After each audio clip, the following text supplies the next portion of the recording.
Hey Mark, morning. Hey Justin, how are you? I'm pretty tired actually. I didn't get I don't know if I didn't get much sleep, but I only just woke up just recently, and I know that we don't want to let it go too late because it's nighttime for you and then you'll be too tired. By the way, I see you are not Movember. You are less Vember. I guess in a way I am because I Yeah. used to have it all before and now I just got rid of most of it. I'm really disappointed in my mustache, by the way.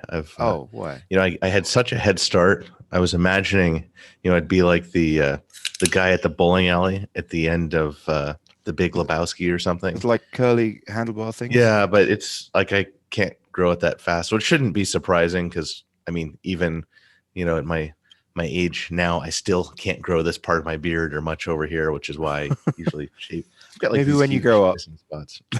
I don't know. I think I just don't have the proper genes for this month, but I'm doing my best.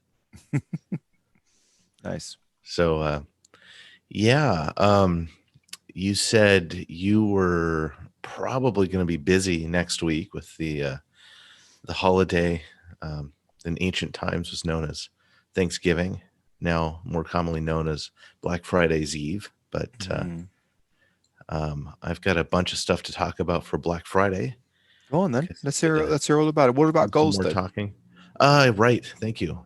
So my goal last week was stream 5 consecutive days, and I didn't make it. I got to 3. I did some more work on the Streak app, but all in all, it's still not too bad because I got let me see, 6 videos published, Yeah. and two of them were legitimate screencasts.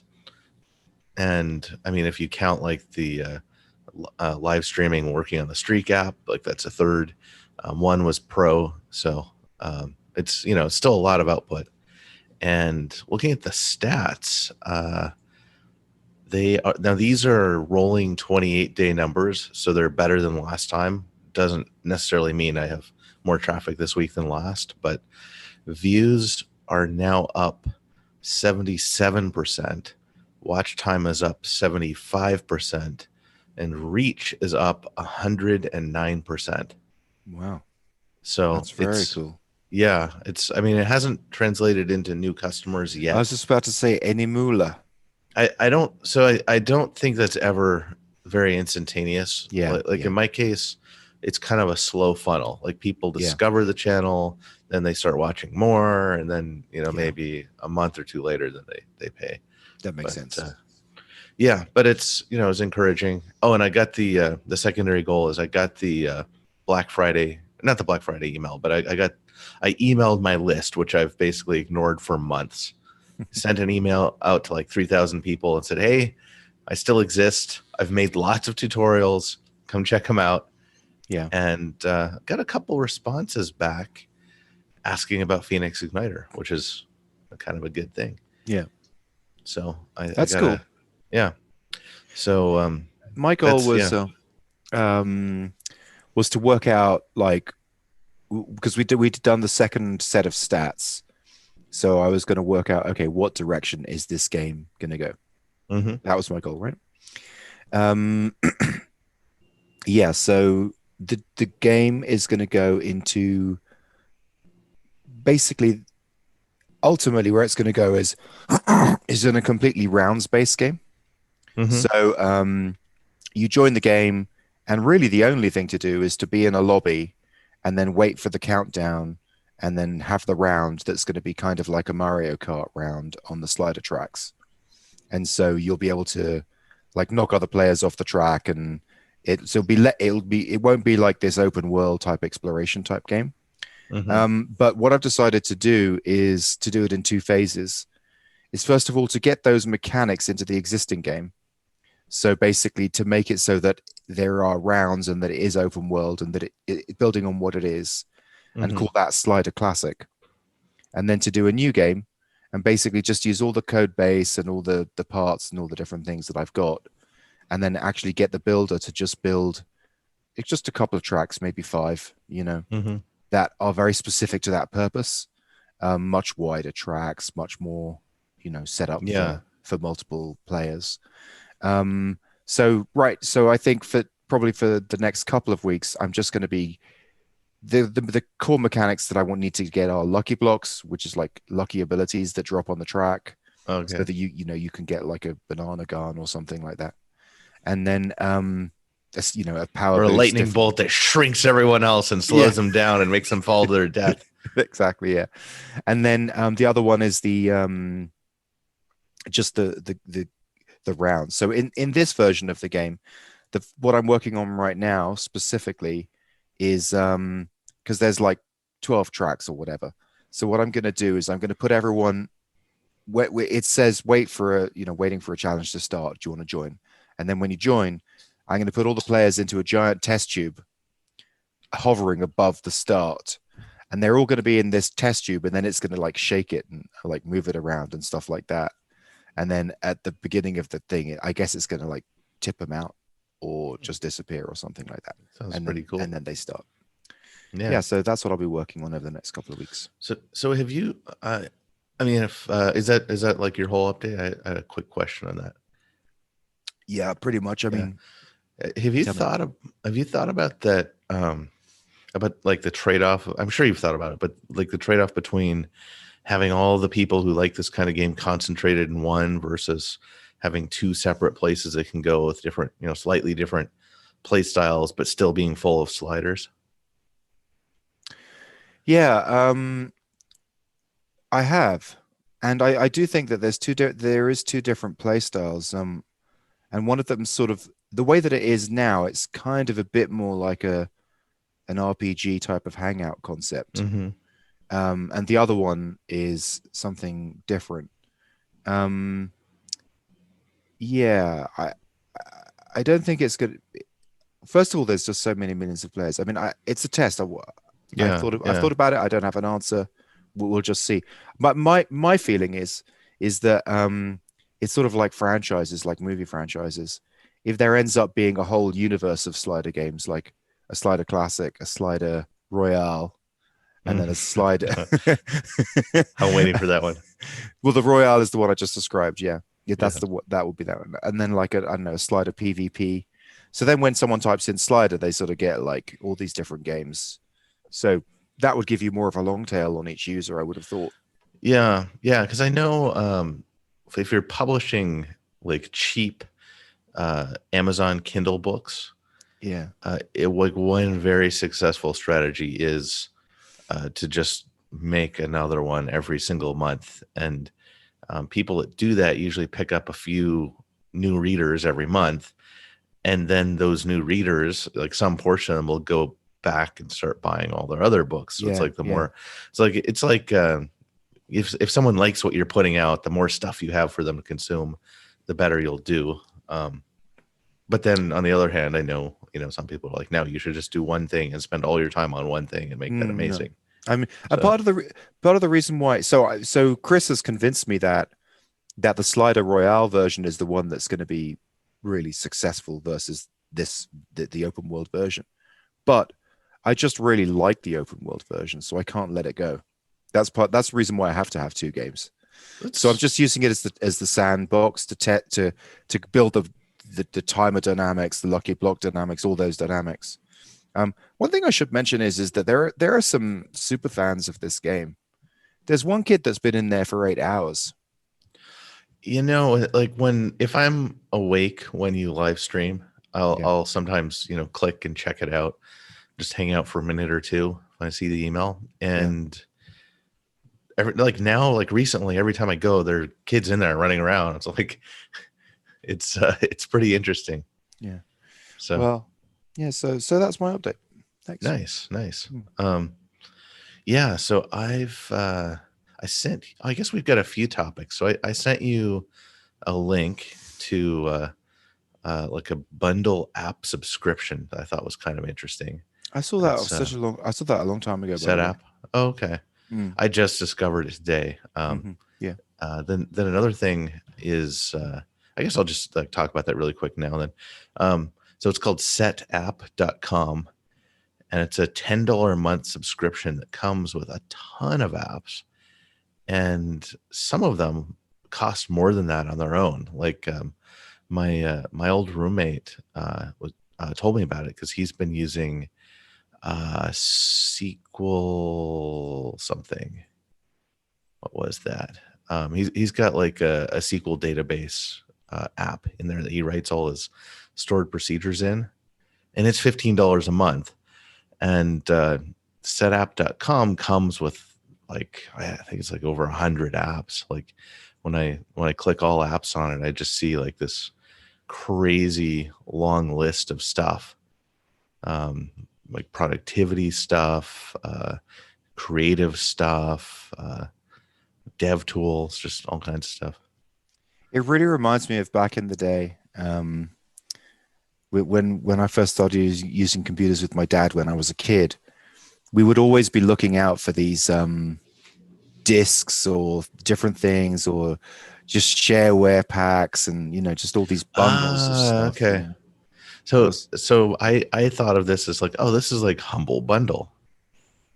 yeah, yeah. So yeah, I'm probably gonna subscribe to that. Hmm. Um, Other stuff is there were a couple of Hacker News kerfuffles. One about equal pay for remote jobs, which is kind of interesting to me because I've lived most of my adult life in Asia, which is the worst remote working zone. And What do they? then What was the consensus? I mean, I'll just say off the top of my head, and then we'll see whether Hacker News agrees with me.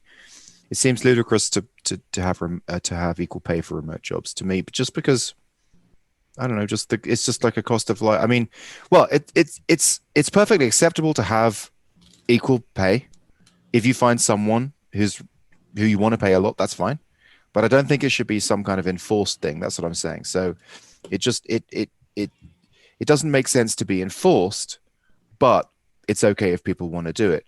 And the reason why, I mean, someone living in the boondocks can live like a king, even on half the salary of someone who's yeah, living in SF, you know? yeah, I don't think there was much consensus, which is why I said a kerfuffle. Because some people, I mean, some people were saying basically what you're saying. They were like, "Well, that's naive. Companies aren't in the business of paying everyone equally. They're in the business of paying each person as little as they can get away with." Right. And then other Exactly. people, because they're like looking at the supply side, but then other people are looking at the demand side, or sorry, they're looking at demand. Other people are looking at the supply side and saying, "Hey, um, you shouldn't care where your widget was created. If the widget is worth X dollars, you pay X dollars for it. There's nobody who's going to say, well, I'll pay an extra, $200 for this program if it was written in San Francisco." Yeah, right. Yeah. So I personally think for the most part, like excluding Taiwan, which is really weird, for the most part, the local job price is always going to be at least as high as remote from the same time zone, because you're requiring that people not only live there but come into the office. And if the remote price in that time zone is higher than the local pay there, everyone will just work remote. It's a moot discussion because it's like, yeah, no, yeah, agreed, exactly. Except But if they're Taiwanese, then they just take a horrible salary and don't work remote. Maybe but language issues. isn't it a kind of moot discussion? Because if you think about gas prices, like gas prices are completely different everywhere.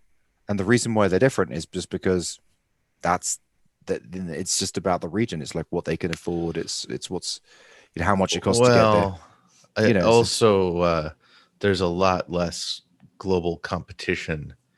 I mean, you can't just like download it from somewhere else. There's like transportation and storage costs. So but I think the thing with like programming is you can just like send bits from anywhere almost yeah, for free. well, I guess the point I'm making is that like nothing is the same price, like so, where I used to live on the intersection, the gas, which is exactly the same thing, was $1 price difference across the road from each other, and it's like, why should why should you pay That's all weird. programmers the same? It just doesn't make sense. Well, I would pay. I mean, from my point of view, I would pay. I don't care where they live. I would pay the least I could for a given level of quality, matching what I wanted.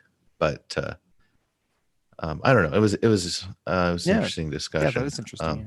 I mean, my response to it is like I have, there was actually a company I used to work for in the Bay Area that like tried to lowball me and offered me like $45 an hour contracting remotely afterwards. And I was like, no, I'm just not, I don't even want to talk to you anymore. I'm just going to, take my skills directly to the market, or, just work for anybody else. Okay. Yeah. So it can definitely leave a bad taste in someone's mouth. Um, Although that was a little different because I had like been working with them in the Bay Area and I like left. I'm still the same person. Hmm. So, um, Yeah. Well. Yeah. yeah. And it's one of those things where basically everyone wants the better deal. What Um, else you got? 6 months of tiny projects. Hmm. There was someone who basically did a write up of how they'd been making these tiny projects for 6 months. And one of them was just like the site that hosted them all. They're not like businesses really, Yeah. but just a ton of projects, and was, submitting them to Hacker News, submitting them to Product Hunt, and had made a little bit of money. Like how much? Well, maybe $200 MRR total, but was was very upbeat about it. Mm. And um, people on Hacker, some people were just like, these aren't businesses. Like, what are you doing? Go away. And other people were, more supportive. So Hacking news. yes, and then I guess the other topic would be, before getting into like the Black Friday plans and stuff, be the email you sent me Ah. about the scalability of Nugget. I Yeah. found that really interesting. Yeah. Go on then. Well, you were basically saying, it takes a lot of effort for you to like get someone to where they can actually like succeed making money on the internet from their own products, and that it's, you couldn't scale that to tons of people. And I think that's probably true, like for like if you're doing it yourself for everyone. And I also think it's probably true, like there is way better, there's going to be a way better outcome when you are like helping someone one-to-one than, any kind of um, pre-bundled Just thinking course. about the work that I've been doing with Matteo, who's the my best student, as it were, Yeah. and yeah, I mean, it's just full on work. I mean, it's just like full on discussion. It's almost like a partnership in a way. Like just the amount of effort at each different stage, and even for example, he sort of got to a point where he wanted to get some help with dev because he's been doing his own dev. Um, I helped him learn how to work through resumes on Upwork. Because like Oh, no yeah. one, people probably just don't know that, and it's something you get to understand over time.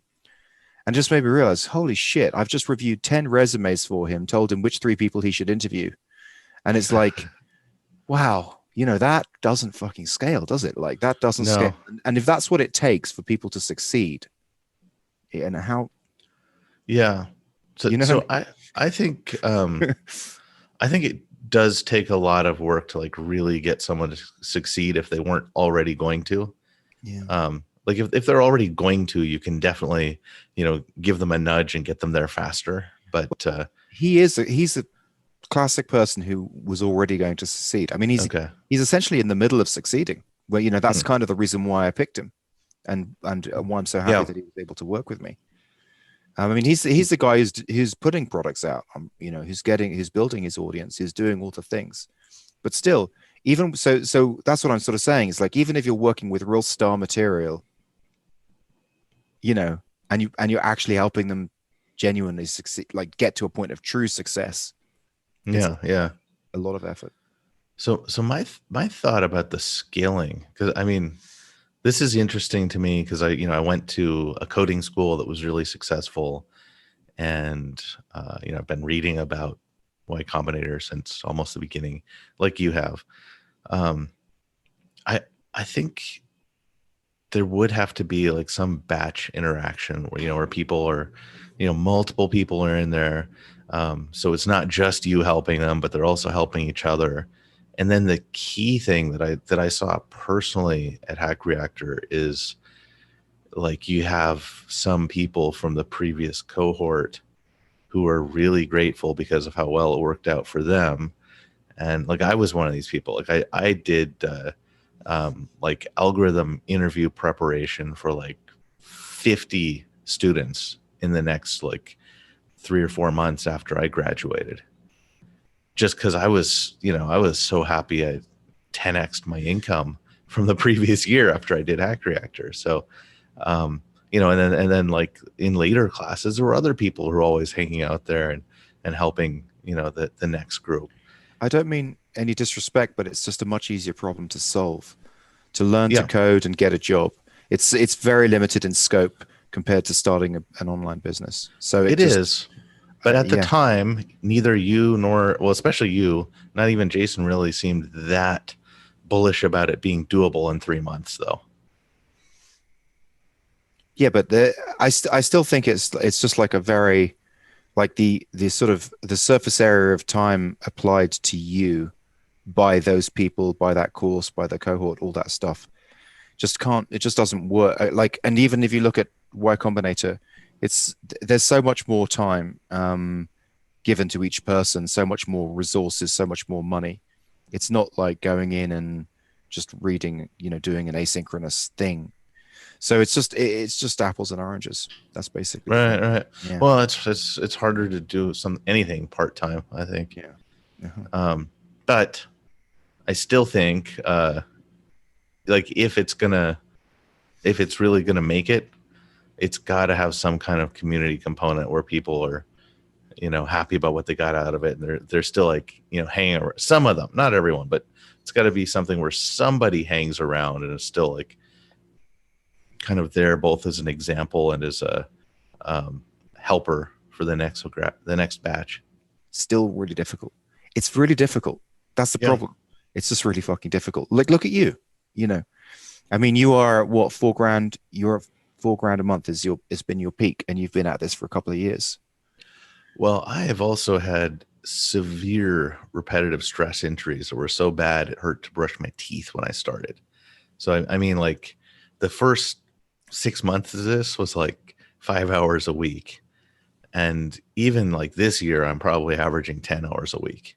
In movies like a James Bond movie, I've seen comedians make fun of this, but they have like droves of like bad guys, and so they'll kill all the bad guys or whatever. But then the comedian's take will be like, each time a bad guy's killed, they'll zoom in on his family. He's an individual person. He has a whole life. Oh Like yeah, there's a yeah, whole thing. So everyone's kind of different. So just like in your case, you had that repetitive strain injury. All the people in still Nugget do. have Yeah. their own. Everyone is a unique case and has their own skills, this adds to the fact that it's difficult to scale as a concept. I can see the reason why Y Combinator scaled it because firstly they didn't exactly scale it. They did something which is quite interesting. Firstly, they're giving money. Secondly, they're picking people at like 100 to 1. You know what I mean? Like I think it's like 2 or 3%, but yeah. okay, something like that. I mean, they're having like a deep interview process. Like they're experts, they understand what they're doing, and they're choosing people based on, so they're giving them money and they're choosing the cream of the crop, which is completely different to just anyone joining a Sure, service sure, and doing it for like 10 hours a week. sure. Yeah, yeah. That reminds me. Have you seen Gary Ten's YouTube channel? No, I haven't. It is so good now. And by the way, just like disclosure, he was one of the 5 YC partners who was at my interview that Geek kept me out of YC, and he did this YouTube video recently about gatekeepers and like competitions and um, like how he approaches it and how to set it up so you'll succeed at them and um, how to, kind of understand that gatekeepers don't even have that much information. You're going to fail some, so you want to be looking for multiple competitions and optimizing your chances in each. Anyway, yeah, that video was really interesting to me, of course, but his channel in general is just like, it's the quality of it is so much better than it was a couple years ago. So he's got better. Yeah, well, it's highly produced and he's clearly spending some money on it, but it's his presentation is really good. Like it feels like he's right there in the room and like really talking to you. That's cool. Yeah. Obviously, he is a bright guy and has done a lot of impressive things. So like, why couldn't he learn how to YouTube well? But yeah, but wanted to throw that out there. So, Black Friday. Yeah, go for it. All right. So here's my plan.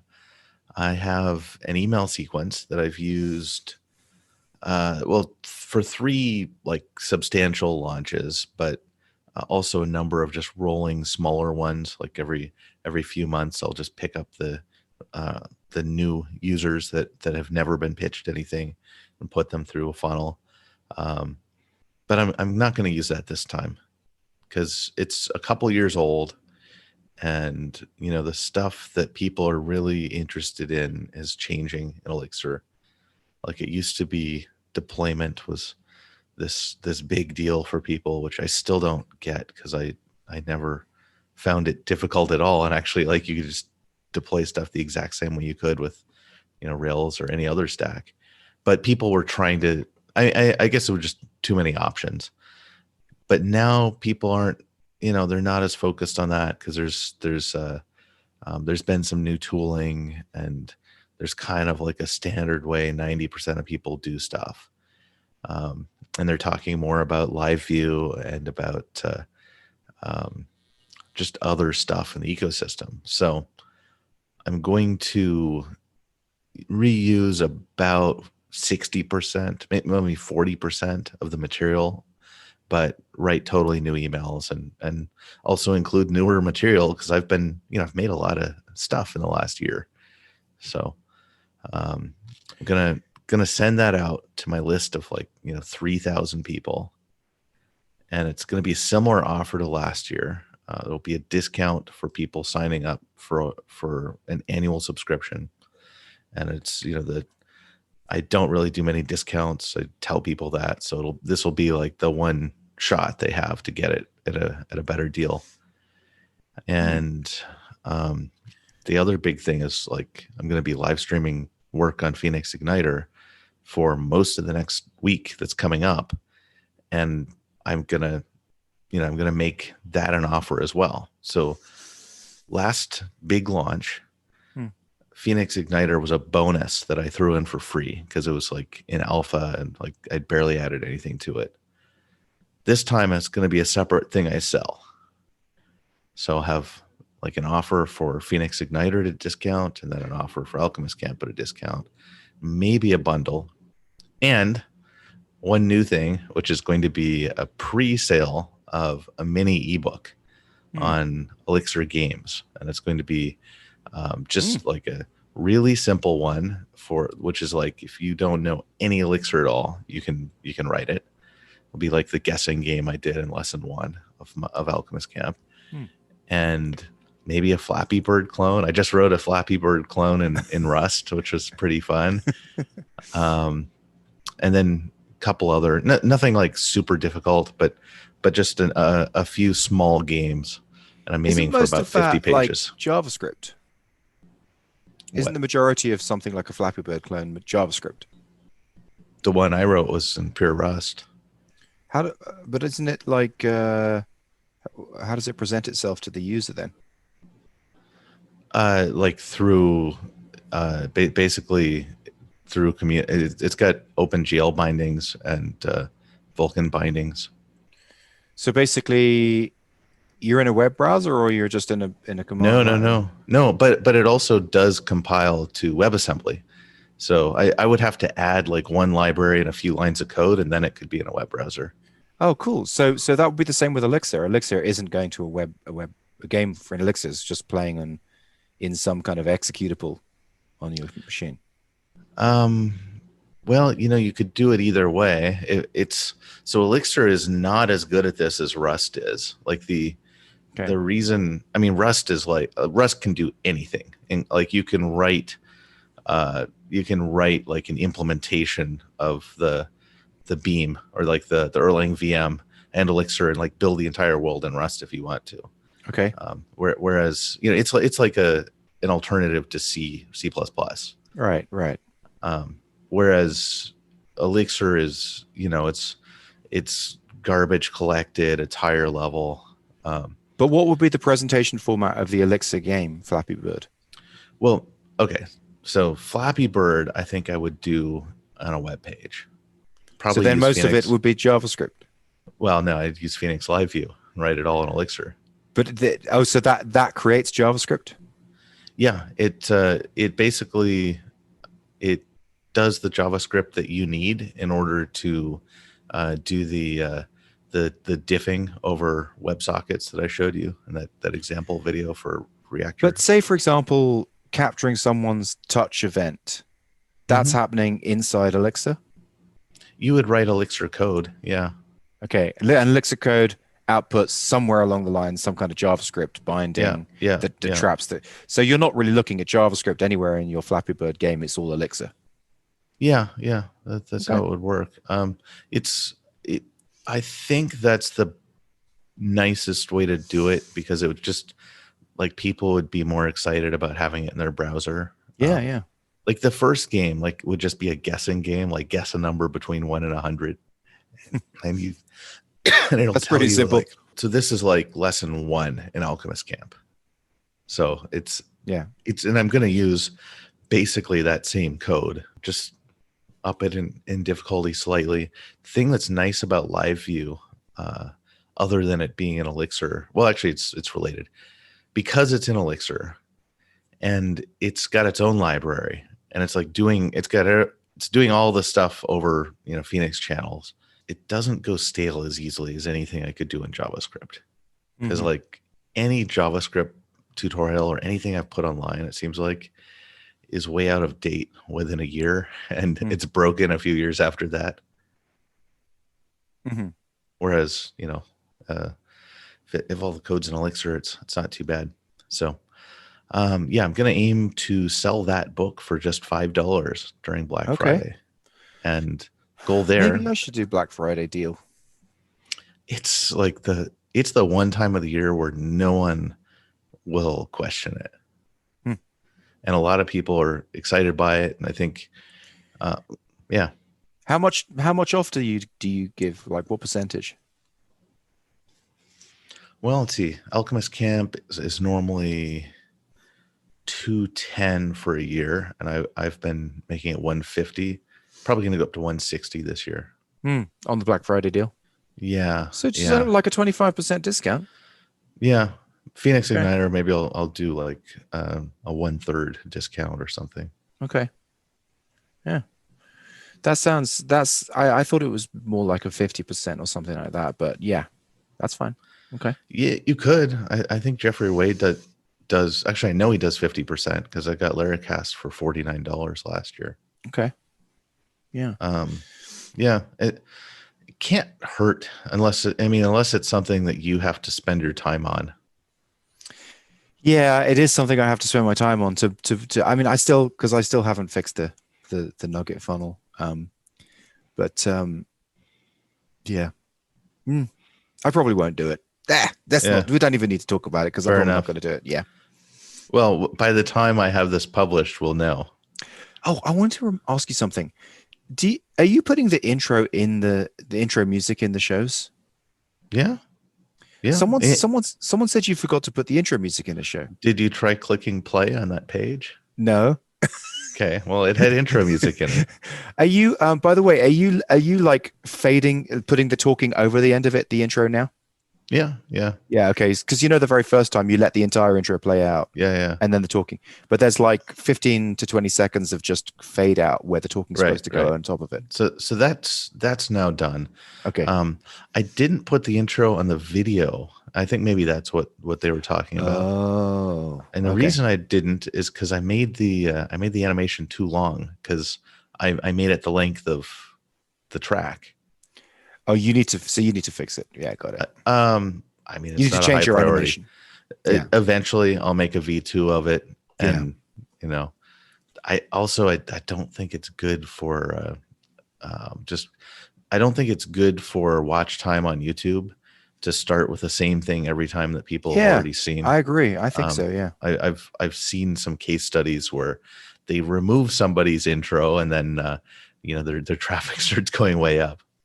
It makes sense because people just want to get right into the content on YouTube. Yeah, yeah. It's a different Oh, kind of experience. one other meta topic, and that is I just can't upload these videos to Dropbox. I've now tried over 50 times to upload episode 27. I got 28 uploaded, but 29 and 30 have also failed. So that's your final cuts. Yeah. Yeah. Well, no, that's even the initial ones. Oh, okay. Yeah. So Um, so like what I download from Zoom, I can't upload to Dropbox. how are you trying to get it into Dropbox? But through their website? Yeah, yeah. Oh, the way to do it is, I mean, if you don't mind, install the Dropbox client on your Mac, and then just drop it in the folder, and it will just sync it in its own time. I prefer not to do that. I've already got space issues on the machine. Well, with Dropbox, the way that I've got it set up is that they have this thing that basically just says upload it and then delete it from your machine. Hmm. And so that then it's just a pointer. So basically, you just tell Dropbox to actually don't store anything on my machine until I double click it, and then it gets it. Hmm. Now, obviously, if that's a big video, it that doesn't work very well. But I mean, it works well in terms of getting it to Dropbox and deleting it off your machine. But when you double click it, it doesn't. It obviously doesn't open it because it's got to download 200 megabytes first. So there are a lot of settings then, I guess. Yeah, yeah, settings, and And, so in that way, I've got like quite a few gig hmm. on Dropbox in the cloud and almost nothing on my computer.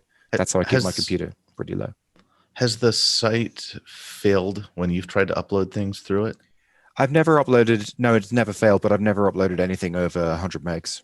Okay. It's really weird because I can upload the videos. I can upload same file to like YouTube, Twitch, Google Drive, no problem. But Dropbox will just repeatedly fail, which is kind of weird. That's like their one job It's their cool is to thing. be able to, yeah,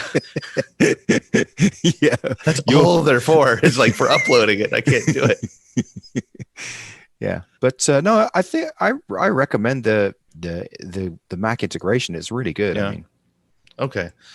Yeah, I've oh man, I've been struggling so much with hard drive space because Xcode will not it won't update unless I have like over 30 gigs free, mm, yeah, almost 40. And Apple doesn't give you big hard drives really, so it's it's been a bit of a pain. Like I have to like struggle hard to delete everything I possibly can and then upgrade to the version of Xcode, and then a month later I've got to do it again.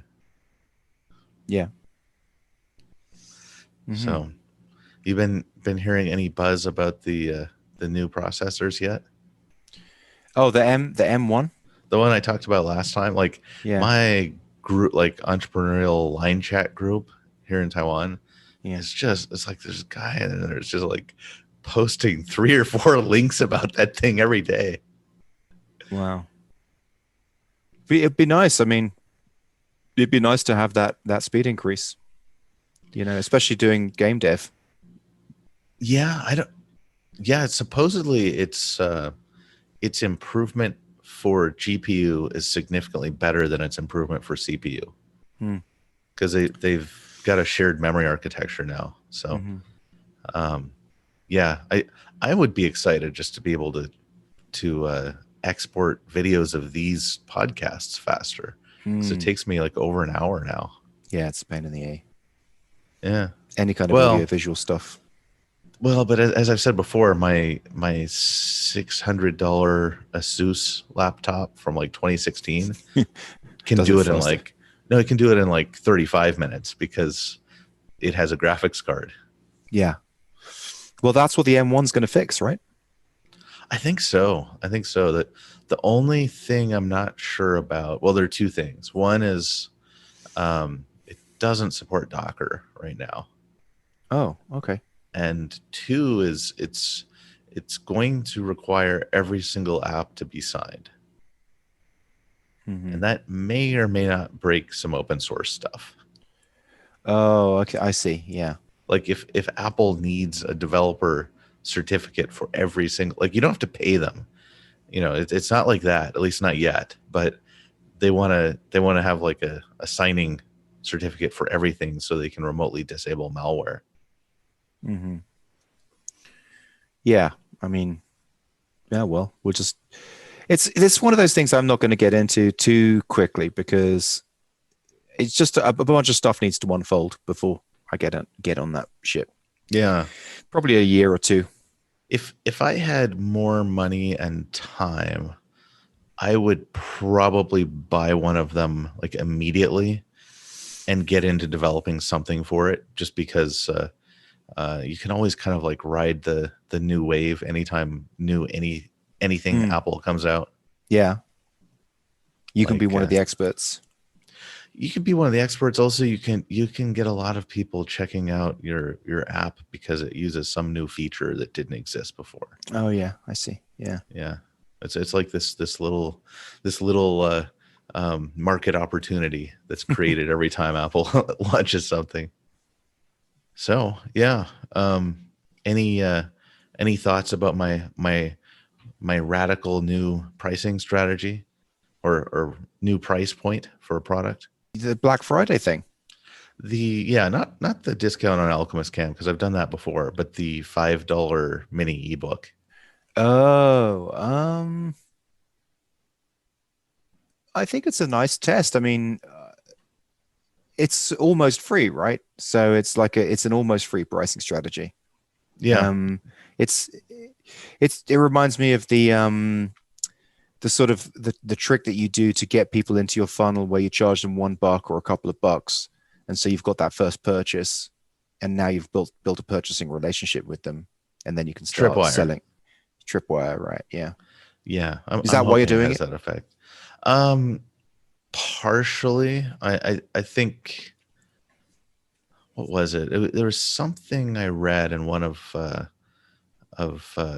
Drew's from trends.vc or something I read in one of those that was talking about um, like a pricing ladder and the benefit of having something free, something really cheap, something a bit more expensive, and something super premium. It's like I think there's just right now Alchemist Camp is the expensive option for online Elixir learning.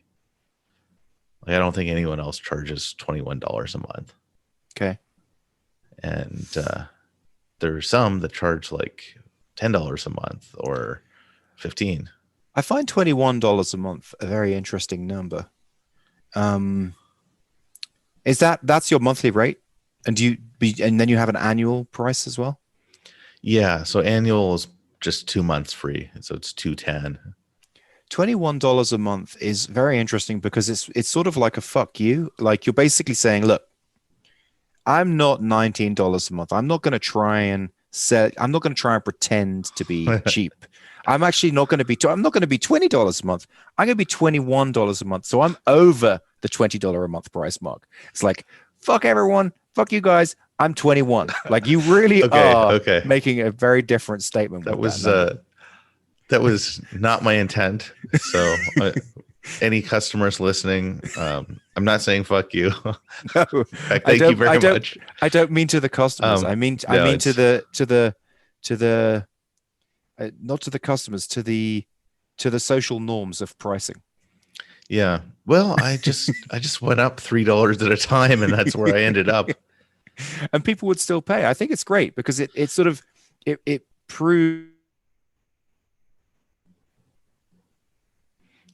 There was a lag there. Hopefully yeah that got recorded. It proved what? it proves that it's a price point that proves the product is premium. Yeah, yeah. Well, and maybe, yeah, maybe I just need something cheaper to open the top of the funnel. We'll see. I think like longer term, like I definitely need to expand out of just the current I just market. wonder if everyone should try pricing that way. Don't 21. Yeah, no, what the $1 over rather than the $1 under. I just wonder if that Maybe. would change. It might just make those people seem like higher quality. Well, if we're going to dig into the psychological side of it, I've read studies before that people have some cognitive biases where if they see a number that includes small numbers, like small digits, they'll feel like it's a smaller number than it is. So actually, like 21 feels smaller than 18 does to some people Interesting. because it's just a 2 and a 1. It's like small numbers. Interesting. Yeah. Huh. No, it's Okay. obviously there's another huge effect if you're avoiding adding a digit. So like a 9 feels much cheaper than a 10 or even 11. Yeah, that's that. I'm always fascinated with pricing and price Oh, points. The thing that makes me so maybe I should make the ebook $6 then. yeah yeah. I mean, but the thing that's always fascinated me with pricing is well, not always, but since the App Store has commoditized pricing, and Hmm. so stuff has come out that's 99 cents, and so the same people who are like happy, like absolutely happy to spend $60 on a Super Mario on a Nintendo Switch game will be so pissed off at having to spend 99 cents on a game on an iPhone. And I find that fascinating. How is that even It, possible? it is interesting, and it's also changing though. At least on the iPad, because I bought an iPad a month or two ago, and I've been seeing a lot of apps that are just like, oh, we're charging you $20 a month. I'm so glad. But I Yeah. think people just need to like because the commoditization thing it's just nuts. It's just really really weird. Like you put a lot of effort into this shit, and no one's going to make money at well a couple of people like 10 people make money at $1 price points. Huge massive companies. WhatsApp did okay. Yeah. It's yeah. I think in my opinion, which I mean, obviously, you may want to downweight as you feel appropriate. But my opinion is the way to win on like iOS pricing is you make something that's free that you invest money into. So it's like you make it better than free. It's like a thing you're investing money into, but it's still free for everyone to use.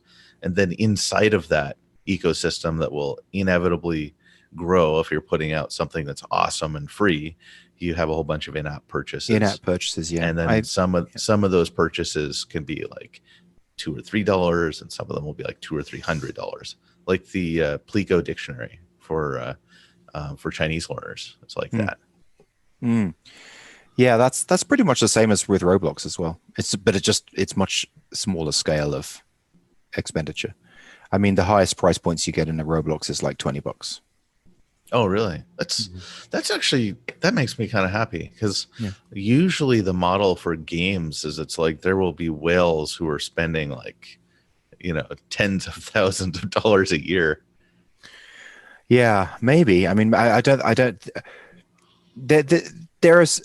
I think the most expensive thing I've seen now that I think about it was this caravan that I bought for Jack, Hmm. and he did a whole bunch of chores. We discussed it. It was $49. Wow, Yeah, that it was is like an in-game caravan that he used 3 times, and that was like my lesson in the last time I'm ever buying something like that for him. yeah. That's a bit painful. Yeah. Yeah, well, lots of fun opportunities. I really envy that you're doing game dev now. Well, it's not going to be forever. It's just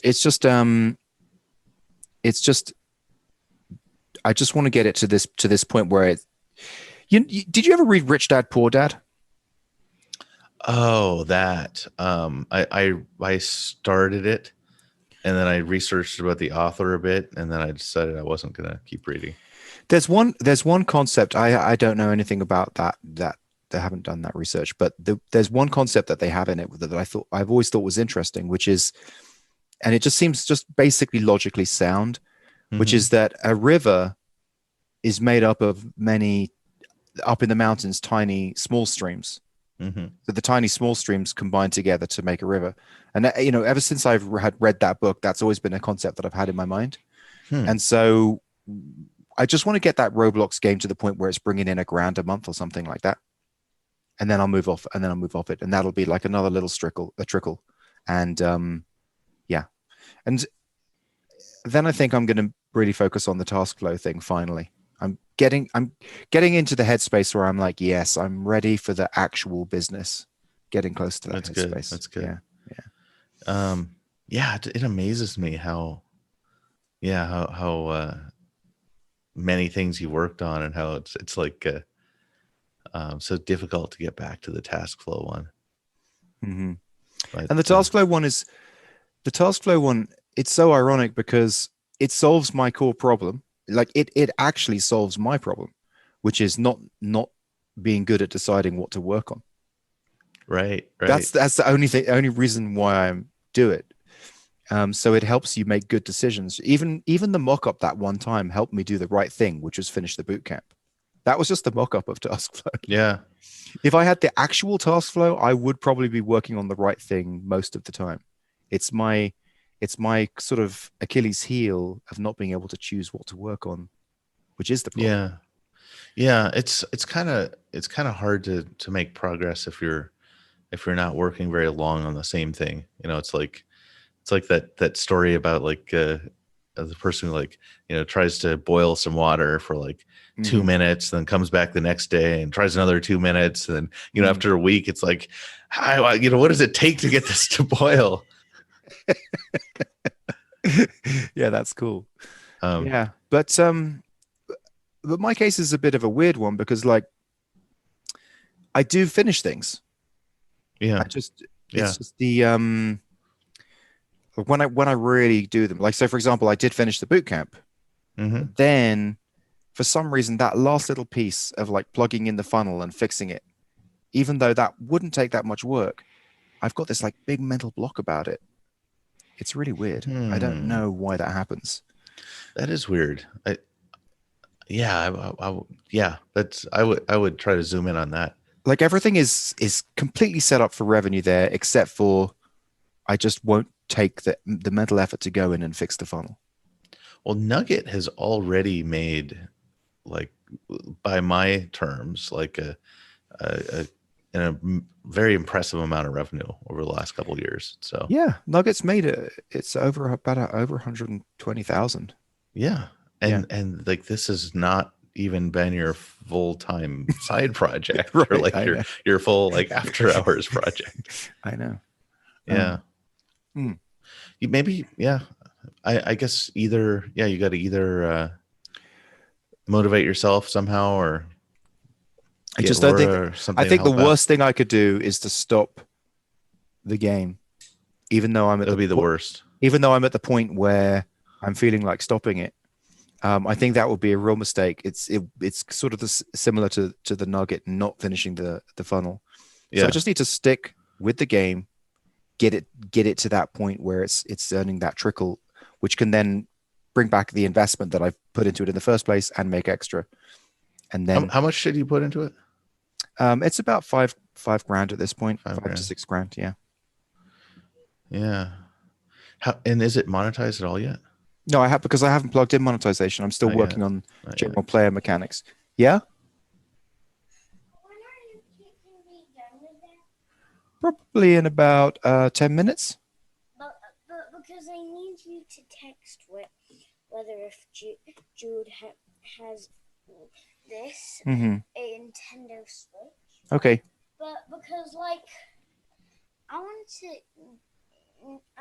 to connect Jude to my Nintendo Switch. Okay.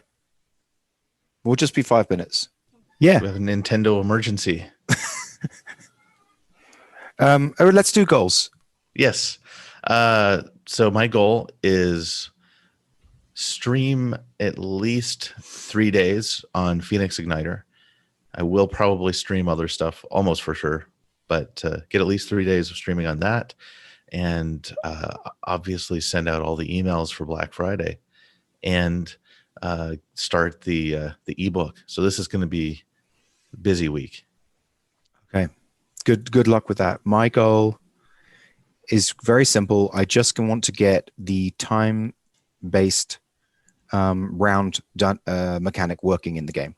So basically, players are in the game, and it says a race is starting in 30 seconds. They click join. They end up in a little test tube type thing with like 20 other players. It kind of shakes them around, and then the game starts, and then they get to the end. That's it. I just need to do that, and then I'll be good. Shakes them around like the ground. Well, so imagine like a test tube hanging in the air Okay. above the start track. So there's a start track. So basically, they're all in the test tube, and it's like goes like this, shakes them around, so that they all like get jostled, and so that it's sort of randomly choosing who's the closest to the bottom, and then when the race starts, it just sort of evaporates and disappears, and then 20 kids fall from the air like this. Okay. To Sounds stop cool. that. And then they all run. Yeah. So that's my. All right. Yeah. Sounds like a plan. All right. See you next time. See you. Have a good holiday.